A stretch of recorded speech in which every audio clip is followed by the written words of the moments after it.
स्वास्थ्य सेवा क्षेत्र में जाजपुर को अपेक्षा पाखापाखि 2 वर्ष अब निर्माण कार्य संपूर्ण होते कार्यक्षम हो पारुनी 200 शज्या विशिष्ट पानी कोइली ट्रमा केयर हॉस्पिटल यह कार्यक्षम नक बीजेपी सरकार केवल यार रंग बदलाई निजर काम सारी देइछंती एवं एबे यहाकू पब्लिक प्राइवेट पार्टनरशिप मोड रे चलाइबाकू मुख्यमंत्री घोषणा करबा परे यहाकू नै साधारण रे तीव्र असंतोष प्रकाश पाइछि। सरकार के निष्पत्ति को विरोध करी आज आंदोलन को लाइछंती स्थानीय अंचलवासी। जाजपुर यूथ फोरम नेतृत्व में बहु युवक छात्र और स्थानीय बुद्धिजीवी मुख्यमंत्री उद्देश्य दाबीपत्र प्रदान करने पदयात्रा जिलापाल कार्यालय को बाहरी एने आंदोलनकारी अधिक आलोचना करिसेंती आम प्रतिनिधि विक्रम केशरी साहू। बहु दाबी एवं आंदोलन पर निर्माण होता ट्रमा केयर पई आज आउ एक आंदोलन आरंभ होईछि। दीर्घ वर्ष एवं निर्माण कार्य शेष होइतले मध्य एहाकु ए पर्यंत कार्यकारी करा जाई नाही।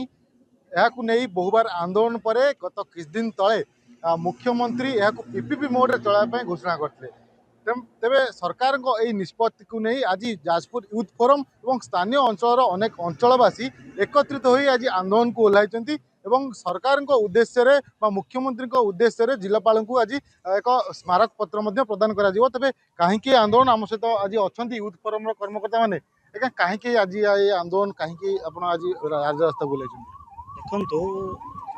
दीर्घ दिन हला गोटे आंदोलन करिकि आमे गोटे ट्रमा केयर फैसिलिटी पानीकोल रे पाइथिलु।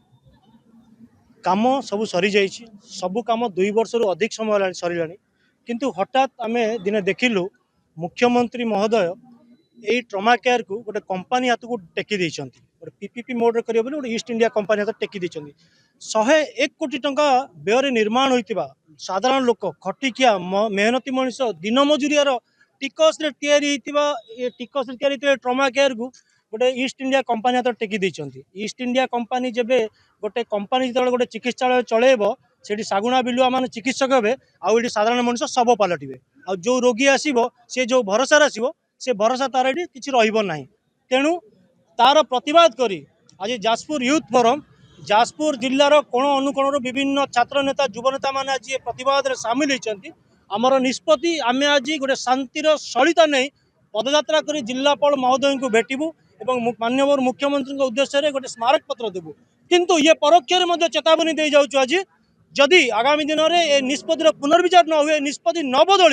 आगामी दिन में क्रांतिर कमाण नवा ये छात्र नेता युव नेता मैंने जानी। आज अयम आरंभ प्रस्तुति आरंभ होती आगामी दिन में पानी कोइल नुह कोरे नुह जाजपुर अशांत हम यही छात्र नेता युव नेता मैंने जितेबाला राजरास्ता को ओह्लैंती इतिहास भी साक्षी अच्छी सरकार मुंड ना बाध्य होती आउ थे आज तार प्रमाण देवाई जाऊँ छात्र युवक मैंने एकाठी होती आम मैंने आज शांतिर सलिता नहीं जाजपुर जिलापाल निकट जाऊँ आगामी दिन में क्रांतिर कमांड नहीं जावाई प्रस्तुत हो।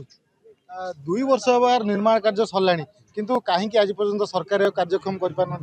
देखो तो सरकार ना विजन अच्छी ना मिशन अच्छी ए सरकार किसी जानी ना से अज्ञ से गोटे निर्दिष्ट किसी लक्ष्य ना से शिक्षागत योग्यता भी ना तेणुक से जानी ना केमी मेडिकल चला जाए मेडिकल केते पैसा खर्च हम कौन हम तेणुक सरकार को आम कहूँ आपण मैंने जानी ना आपण नीरव रुहतु गादी छाड़ी दिंतु अन्य मान हाथ में दिंतु से सरकार चलई जानते से रखु आप भल भल आईएएस ओएएस अच्छा से हाथ में नियंतु किंतु से किसी जानी ना तेणुक मेडिकल को चलई पारना। आज आंदोलन भावुची सरकार भावुं सरकार किसी प्रभाव पकेब सरकार तो कहते लोक सरकार लोक जो स्वर उत्तोलन कर सरकार तो शुणा संवेदनशीलता को परिचय दिए गोटे